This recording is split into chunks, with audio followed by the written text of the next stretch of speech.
Здравейте! Днес ще ви покажа какво представляват китковите апарати и ще ви разкажа в кои случаи са подходящи и в кои не.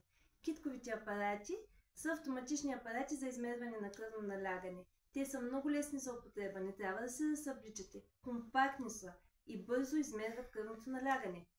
Затова са много удобни, когато се налага да пътуваме или да ги принасяме от вкъщи на работното място. Те са подходящи за млади хора.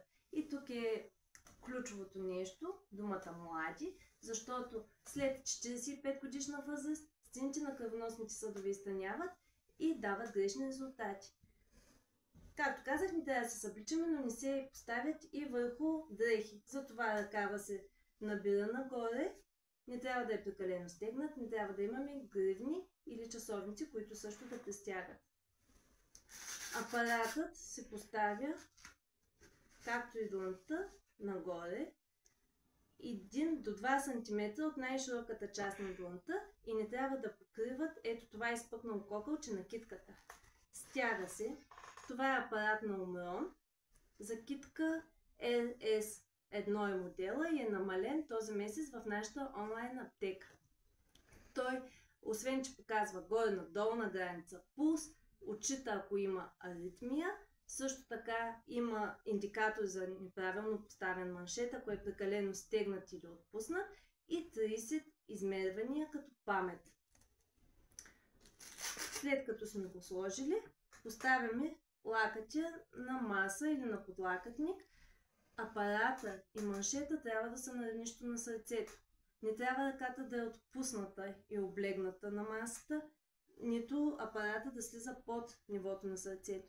Но също така не трябва и да е прекалено сгънат ръката в лакътя, защото в противен случай отчита фалшиви резултати. Ако е прекалено сгънат, отчита фалшиво ниски резултати, ако е под равнището на сърцето, фалшиво високи.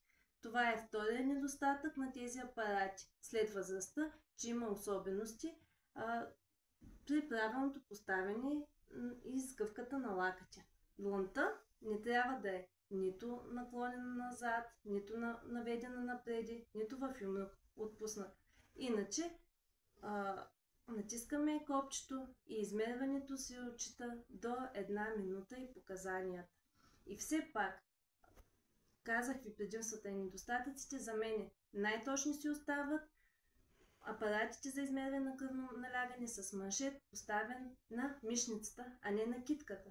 Но те са много лесни и удобни, тези китковите апарати, за млади хора с много динамично ежедневие. И друг мъничък недостатък, за който се сещам, е, че работят само на батерии, а нямат адаптер за включване в електрическата мрежа.